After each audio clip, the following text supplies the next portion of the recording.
In this video, I'm going to show you how you can shorten a URL link for free. So the best way that you can do this is first copy your long URL. I'm going to use this long URL as an example. So we'll right click and copy it. Then if you go to Google, you can type in tinyurl, and then from here you can go to tinyurl.com. This will open up tinyurl. Now it is free and very easy to use. So you can then paste in your long URL here, and you can even choose an alias.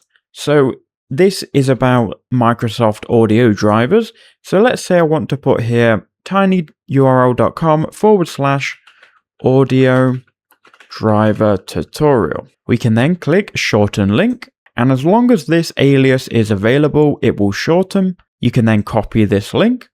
Now this full link will go to your long link. You can then paste it in and try it.